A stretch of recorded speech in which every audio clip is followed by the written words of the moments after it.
Ladies and gentlemen, welcome to a new NSL live talk. We haven't had this in a while actually because we had some live events out there now, so I could really meet some people in real life, believe it or not. You know, maybe this COVID thing is going to be over at some time soon. Who knows? We don't have to do everything on Zoom anymore. Putin just ended COVID, Kurt. COVID's over. thanks to Putin. I guess so. Anyhow, welcome, Joey Jones on the bottom. We haven't talked to you in a while. Thanks for coming. And on the top left, we have Ron Miasnikov. And she is in Israel, that I know, in Tel Aviv specifically. But Ron, will you please introduce yourself to the audience? With pleasure. My name is Ron Miasnikov. Most people knows me and see me in competition as an AE judge. I am the chair of the AE committee at the ISC, but I also coach the FS teams here in Israel, and that's the reason why Joey is here now, because I asked him to come and coach our teams. Finally, after many years, I think since 2002, we didn't have a AAA team in Israel. And finally, we have one, and we're going to send a team to the competition in Belgium next month. And hopefully going to have a team in Eloy for the World Meet. So I asked Joey to come over and share his wisdom. And I'm also going to be the meet director in 2024 when we have the World Championship at the Dead Sea, which is the big event that I expect to be very special because of the location. Okay, well, thank you very much. We will get to this for sure because that's a hot topic. It's brand new, basically, but we have other stuff that is also brand new and actually coming from the past now. Because last weekend we had the famous Shamrock Showdown that Mr. Joey Jones has participated in several times. Not this time, because it seems like your team, Arizona ESP, doesn't really need your help. They're winning everything anyway. Well, they're doing all right. I've already spent a good couple of days with them this year, so I was there in spirit. I was busy off over here supporting the Israeli and Danish national teams, but it's it was great to see. I think the team got a good. The guys are motivated. They've been working with Jack Jeffries. I've done whatever 10 or 15 days with them. I've got another 20 books. I'm just looking forward to we're going to talk about this with Nicholas. I know we want to get the two of us together, but it provides the space that is provided with this victory can let us really do some experimentation, some things that have been on my mind for years, and some things that, if you're under stress to win, you might not take some risks and really try some new things. And I think we have the opportunity to do something special with these guys. The performance was I would say competitive with the old Hayabusa based on the draw. You look at that last round with 17-9. There's a 40-pointer in the round 11, right? No, the round 11 was really fast in the draw, I think. No, it was slow. Anyway, doesn't matter. So I'm just looking forward to. It was a fast one, but it wasn't done. And round 10 was a slow one actually of the league. Yeah, round 10 was the slower one. But there's I just think there's a lot of opportunity to play around and do some fun stuff with the guys, and just see. It gives us a little bit of space to play around and really put a stamp on try to do something a little bit different. So that I'm looking forward to. I look forward to getting me and Nicholas on here eventually. I'm heading there in May, and maybe we just make a point during that training camp to set aside an after training meeting. Just make it happen. So let's try to do that, and we can talk more. But yeah, I think it was great. Obviously Hayabusa's, they're well funded. They got a lot of training ahead of them. So nobody's writing anything off the books at the moment, but we'll see what they can put together. They've got Gary. He's a great coach. He obviously led them to their first world championships. So, nobody's turning their heads on them, but it does give us a little bit of space to play around with some different things instead of being under some stress. I saw one thing that you were playing around for sure already, because the turns on the longer individual turning blocks like 14 and 7, they remind me on what I saw in 1998, 1999 with Christopher Urban and you experimenting with turns and plays a little bit. And it looks very similar to that. Yeah, I mean, there's something about getting those knees together and double ruddering. I mean, I worked with it with Hayabusa, and it's I don't know. I remember Gary Byer, and he was teaching somebody to turn, and he's like, "There's this turn, there's that turn, there's the Joey turn." And Christopher was really good at using his arms and whipping himself and pulling the arms in. And then we started with the double rudder of the legs. So yeah, we definitely been working on. I mean, at the end of the day, it comes to how fast you can pick up grips and move your own ass. Let's just say it is. It is. So we've been working a little bit with the guys on this, getting in gear and moving faster. I think a lot of airspeed is moving together and matching the speeds and time. I'm like, we need to make it a race. We need to make it a race for the next 3 months. I want you to race to every point. I want you to race to every move. Not that it's a competition, but if it was, Joey won or Christopher won or Nicholas won, because I think they were spending a little too much time trying to be together. And I'm like, look, we need to be faster, not together. So when once one person started moving fast, I asked Christopher to key out the door quicker. And because they were getting beat consistently out the door, and he just started keying stuff so fast, and I was like, oh God, I'm not ready yet. And I'm like, well, you got to be ready. That's how long it takes. And so once one person started pushing, each person would seem to have the ability to push on the exits, or seem to push on the turns, or seem to push on and each person pushed in their own particular area, and everybody pretty quickly said, oh shit, I gotta go. This is how fast things are coming. And all it really took was, hey guys, you gotta go faster.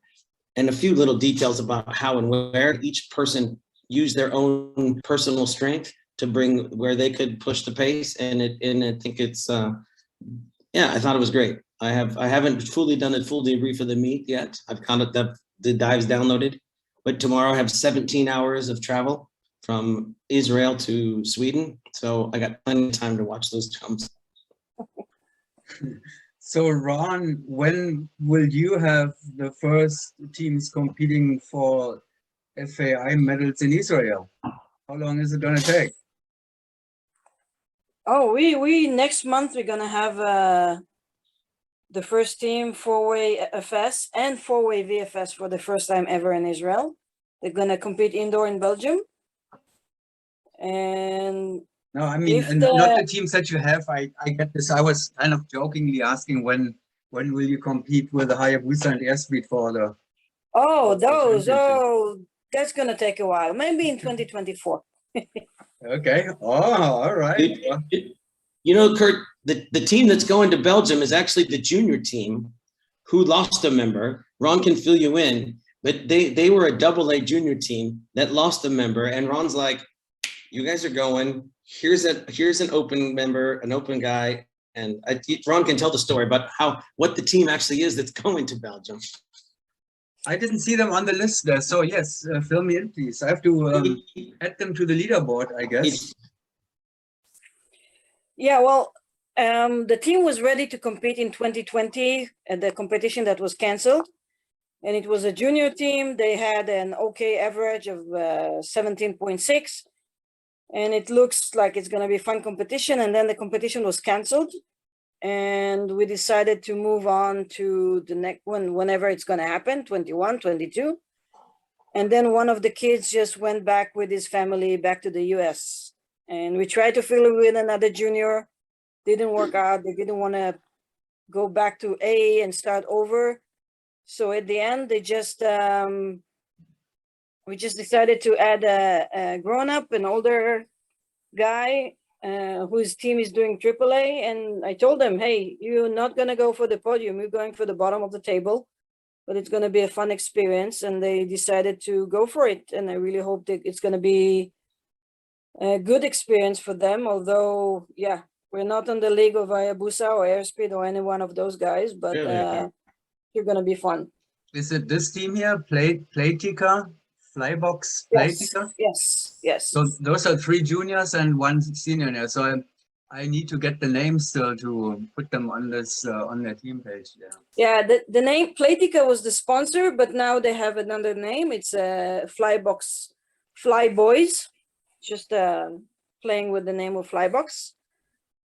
So yeah, Joey has the name. We're gonna send it over. I sent you the names, Kurt, and I'm sure we could probably get a picture, huh, Raz? I mean, Yeah. Ron, we could probably get a picture to send to Kurt of Roz with Roz and the boys. I'm sure we have one. I don't know if I had some, yeah, anyway, maybe we can get you a picture as well, Kurt, of the team. We can try to work on that, but you have all the names. Yeah. Yeah. Okay. I think I have them. You Facebook them to me. I just have to add them to the page, and I will be glad to do that. Okay. It's not only good to have it already in place. It's good for everybody now that the audience can look at the teams which are already there, and I have the data entry out of the way, because that's always a big job to do. And if I can get the data entry done before the meet begins, that's a good thing. And then, again, it's good for everybody. Yes. So we'll do that later. And we know some background now already. There was actually supposed to be a junior team. Unfortunately, we lost 2 junior teams from Russia. The poor kids, they're not really involved in this, but they cannot compete. So that makes it only 3 junior teams so far. That's sad. Yeah, that's a shame. Like few of the junior teams, there was a junior team from Norway that was supposed to compete last time, but now again one of them went away, so they're missing one. They couldn't compete. Other juniors just became seniors over 18, so they cannot compete in junior anymore. So this event is a little bit problematic now. Did you know that one of the French juniors of the junior team that competed at Wemby years ago, he's now in the national outdoor team? The new Norway open class team in France has Tom Martouni in there, and he was in the junior team. Now he's jumping from planes, and he's in the national team jumping from planes. So that's cool. I mean, the previous junior champion, the Hurricane Factory Cubs, are now amazing team in open with I think 27 average. That's quite amazing. They may win at the indoor world. We know with the Russians now, the bubbles are not there either. So the bubbles are probably the strongest four-wheel women team at the moment, and they're not there. So now the Cubs have a chance to win. No, the Cubs are going for open. Yeah, they have to. Not women. Women. Yeah. Not the girls. Female, yeah. Female. Yeah. Yeah. They're going open though. They're not going female. Yeah. Yeah. I mean, the French, their whole program with the sports federation, how they have all their judo and all their sports.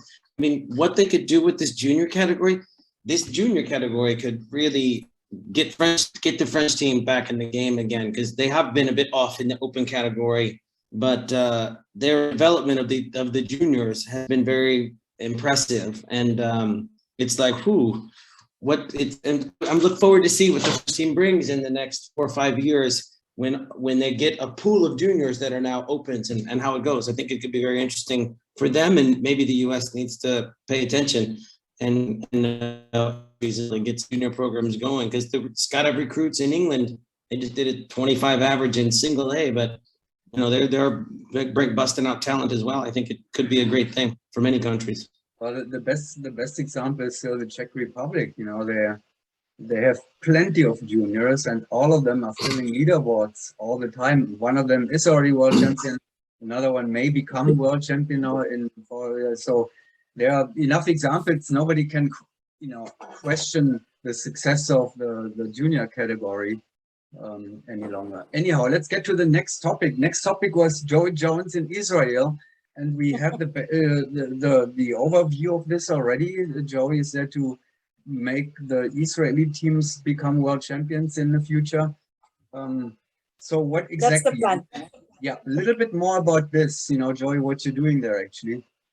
Well, I mean, right now my goal is to try to assist Airspeed into being world champions. That's my primary goal.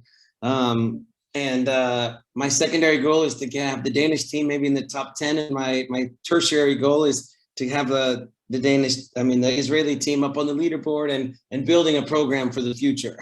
That's my initial goals right now. But I'm just here. I got invited by Ron and I've coached 3 different 4 teams and have lots of individuals. I don't know how many hours of tunnel we did, but it was a lot. We spent a couple days down at the drop zone at the Dead Sea, jumping out of the PAC 750. For those FS national teams that don't know what plane we're jumping out of, it's a PAC 750. You're gonna love it. It's beautiful. It's like a flying beer, like a beer can with wings. I have coached out of it in Australia quite a bit, out at Picton, and I've had to jump out of it myself. Unfortunately, it was. Did you say unfortunately? Luckily, you mean, right?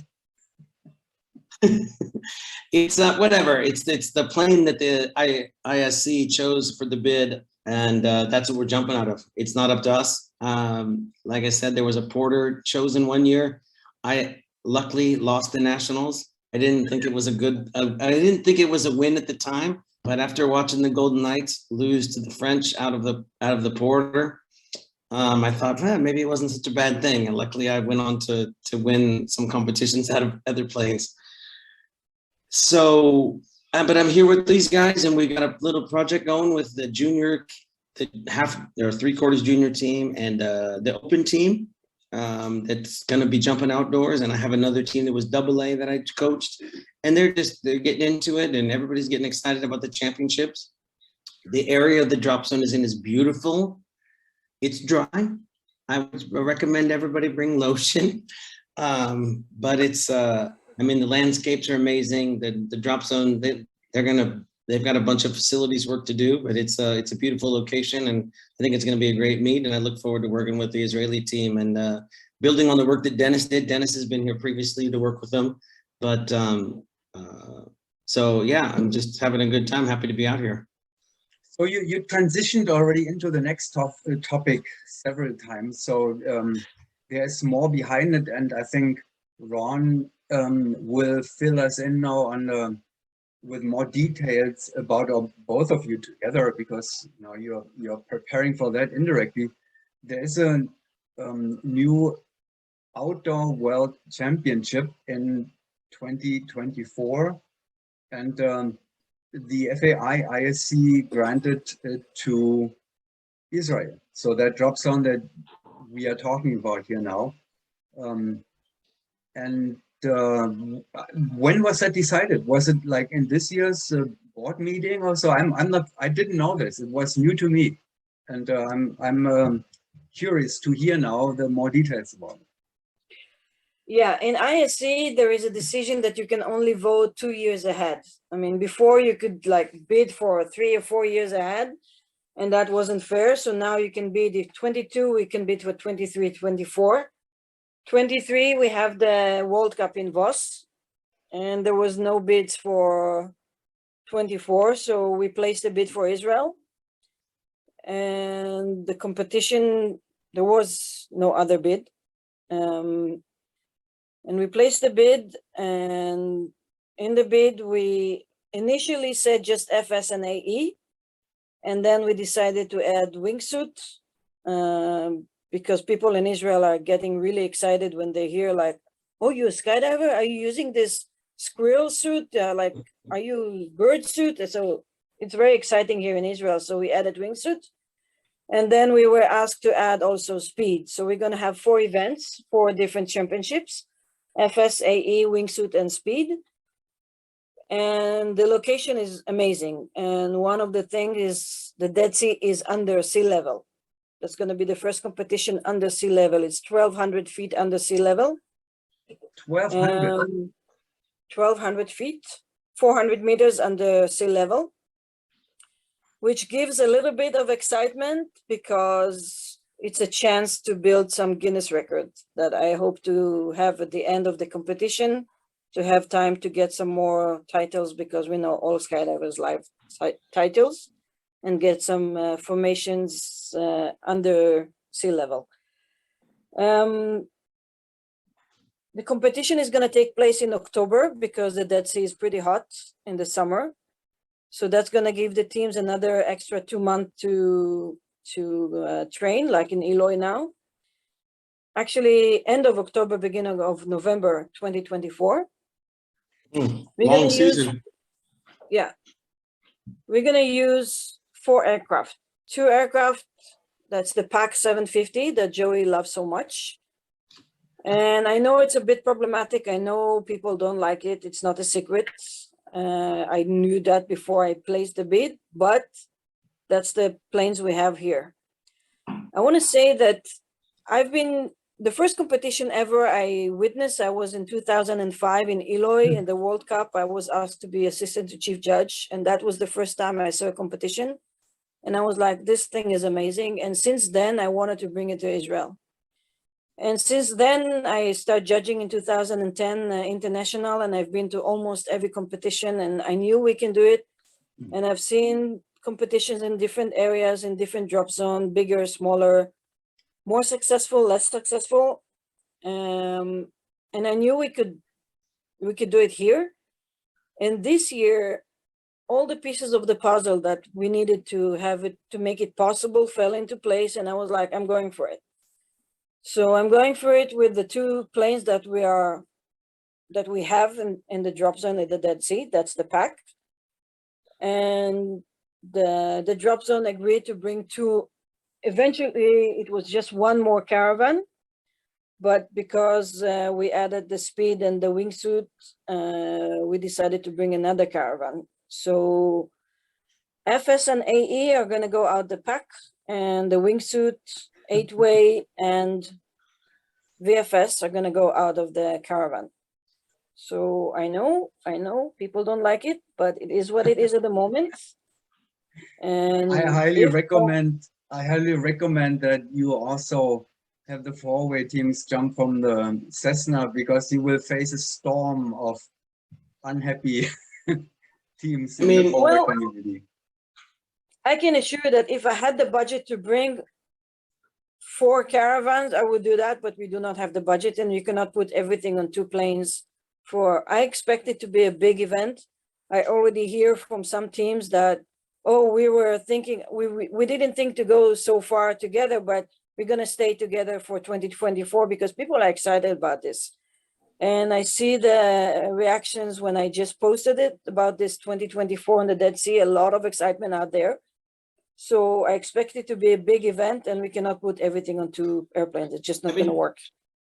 So can I jump in, Kurt? Oh, absolutely. I mean, the door, it's not the best plane, but the door is not that small. It would be great to get some measurements. Maybe we can get those out and find out exactly how much different it is than a caravan, but it is smaller, and it's unfortunate that the availability is not there. We have to. I mean, I'm sure Eloy is going to buy a PAC. 100%. That's going to be a big advantage to airspeed probably. But one thing I can say is that floating an exit out of a PAC is way more advantageous than diving. Like the airspeed, the West Coast, starting back with DeLand Vertical Air and all those teams, but the West Coast way of exiting versus floating off of the plane, a Hayabusa has a big advantage out of this aircraft on the hill anyway, because you can get outside and get that get out front and float and get a lot more space. But I'm curious. I looked at it again and I was like, it wasn't terribly small. I mean, I had some AA teams that's averaging 10 in a wind tunnel, launching P's and E's and doing stuff. So, but it's the thing is the access for the teams that I think is a problem, because when you start to get to those top 10 teams, I mean, access to the plane can make a difference. Kurt, you know that, you've been there. That's all I wanted to say. Well, I know South Africa has one. I know Australia, New Zealand, obviously, more than 2 drop zones in Europe. So yeah, it's not ideal, but I'm not going to apologize. It is what it is. That's what we have, and that's what we placed in the bid. Very, very obvious. That's the plan we're gonna use, and they vote for it. So it is. I was going to say, Ron, you don't have to apologize. If anybody wants to complain, write a letter to your delegates. I mean, that's the place to go. They've got one at Skydive Portugal, has one. I mean, Skydive Europe and Portugal. They're out there. Those drop zones are going to be glad they bought them. now, but maybe not ever before. But I'm just going to add that we're going to have a test event in April 24, Israel Open. So teams who wants to come and check the area, check the airplanes, get the feeling of it, are welcome. So Yeah, well, that is again something that you will hear from the teams, and the delegations and the associations will hear from their teams, and then that feedback can be used. I'm just breaking the news. That's all I'm no, doing. it's not news. We know. You know, it's already out there. The talk. Yeah, but I, for instance, I did not know. So there may be a few people who do not know about this yet, and so and I'm not again. I'm only bringing the news to and commentary to the people so they can make their own thoughts, have their own thoughts, and come to their own conclusions, whatever they feel like they want to do. when I told the Danish team, they were not thrilled. You know, there's Hans and Fleming and those they were all some pretty big dudes, and they were like, really? Come on, but the Danish are always, until recently, they exit the 182. So this is a big door for them. No, right? they jump a caravan. They have a caravan, Wow. and they've been going to DeLand for like 100 million years. So they're used to Twin Otters. Hey, Yeah. There's a cat stalking me anyway. Well, again, it's not something where we can, I mean, it's just to bring up this topic so people are aware of this, and now they have to discuss it with the ISC, because the ISC actually made the decision. You just provided the bid, with what you have, and the ISC accepted the bid. Obviously, they probably did not ask their teams first, if it's a good thing or not. They probably just voted in that meeting. I guess that's how it goes. And then that's a situation we have to deal with. The good thing is we still have 2.5 years before we will be there. So who knows, that there's a lot of things can happen in 2 years. And a lot of time to train. A lot of time to train the pack. A lot of time to buy a different plane too. Yes, exactly. DeLand did exactly that. Actually, DeLand sold their pack to buy a caravan, because a caravan is nobody wants to jump the pack. So they. Oh my God! Now they got to buy a pack again. If anyone wants to buy us a caravan instead of buying themselves a pack, I'm all for it. Oh, there we go. That's what I mean. So there are ways that 2.5 years until we are getting to the event, and so we don't really have to, get too excited about it right now. Right now, it's time to go to Charleroi first. And Joey, will you be there? Because I will not. I have I already was pre-booked, so I'm gonna be with the Danish national team. I won't be in Charleroi, so the guys are gonna be there. We've got a Zoom call to just talk about a few things. We're gonna see if we can tweak anything out of that. I think we can. There's some things I think they can do, but we're gonna see what happens. Competition for them anyway, right? I mean, I don't see any. After there were 2 Russian teams who may have been a little bit of a competition, but do you see any competition for Esbit? No. And there wasn't even with the Russian teams, and it's unfortunate we lost them. What did Ron said? I think it was 20% of the participation. Was that correct, Ron? 7 teams. Yeah, out of 33 FS 4-way, 3 or 4 were Russians, and out of 400 overall participants, 75 came from Russia. So that's a lot. I mean, freestyle junior, 4 Russian and 2 from Belarus. So that's we ended up with 4 from 3 different NACs. So freestyle junior is not an event anymore.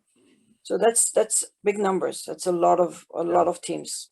Yeah. Well, so anyhow, so SB doesn't have. I don't think we have competition, but we're not going to put our. I mean, I feel like this is the perfect time to just put our foot on the gas and really make a statement and get right back to that position that airspeed has been in before. Like, do not even stop. Keep your heads down, like you were trying to beat Hayabusa or Wemby, and try to get such a lead that airspeed can maintain it as they have. That's where I'm from. I'm like, we have the opportunity to really put our foot on the neck of the competition right now and just run away with it, and that's what we need to do. So I'm not gonna kind of miss a beat. I'm gonna take this opportunity and push the guys as hard as we can and see what we can get, see what we can do, and challenge them to really take to get out of their comfort zone a little bit and see what we can do. So I don't know if it's gonna happen in Charleroi, you know, because it's first of all it's the entrance to the tunnel. It's an old style tunnel with the venting still, like Orlando. So when you go to exit, if you really try to get in the tunnel more, you push a lot of wind into the antechamber, and there's a lot, you have to really grab the wind. I trained there with Wemby before the championships that we did there, and the bell, I don't know what they did there. Anyway, I trained with Wemby there, and there's some disadvantages to having what would be a Wemby or a Berlin, one of the 17-foot, you know, or 16-foot in Paraclete. Those tunnels are ready for you to take the peak average. But I can tell you that Charleroi, it's not round, it's hexagon or octagonal. It's got the flat walls, so it's not actually 14 feet. It's 14 feet corner to corner, but not from flat wall. So there's a few disadvantages to that tunnel over the rest when it comes to really trying to go push for a peak performance or a record or something like that. So I think we have to manage the entrance.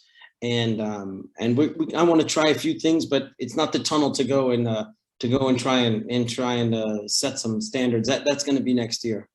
We'll be there. Well, I just got my 10-minute warning here, so we have to come. I got it little, so we have to come to an end now. Anyway, good timing, so it fit perfectly. Ron, I will see you in Charleroi, then you're judging there, right? So we can have a glass of wine together and chat a little bit more there. Luckily, with the help of Sonic, the Ranch Pro Shop, and some generous donors, I could fill my budget, and thank you to the audience. Great to the Ranch Pro Shop. Thank you, Sonic. Boom! Yeah, exactly. And so I'm very grateful for that, and I look forward to being a part of that competition. And I will see you there, Ron and Joey. I will see you at sometime somewhere. We will try to do. I'm there the May 1st to the 6th or something. So the first week of May, I'm in Arizona, and I'm there June, July, August, September. I'm with them the whole time. So, but let's try to do something in May with Nicholas, and we can talk more technical, get into the four-way technical stuff and what they're doing, what we're doing, and all that sort of stuff. So at least on Zoom, maybe Sonic wants to send me to Arizona too for that. Who knows? You never know. Boom, Sonic. All right, Ranch Pro Shop. Love you. Thank you very much for taking the time here and for all the information. Very interesting news. Thank you. Yeah, Kurt, you've got some photos of from the teams and some of the area around and stuff like that. I can send you a few more so you can make a post just of like Israel and some of the pictures and stuff. So I'll send you a few more photos and thank you very much, Kurt. Happy to talk to you. The more that you get me, the more I can use it. I mean, that's good. Will be good for your event, for your activities. You should also look again into the Indoor Cloud League, which is made for creating new participants for juniors and so forth.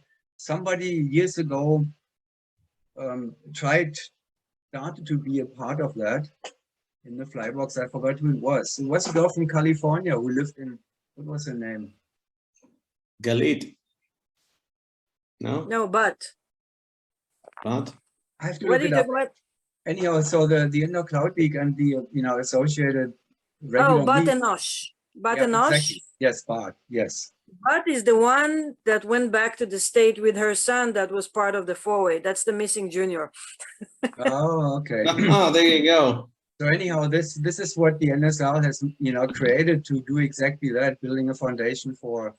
So you may want to look into this again, because then you have a regular presence, and that's what you want. Right now you want a regular presence. Good, regular competition on a regular basis, and you have competition worldwide. It's what we're looking for.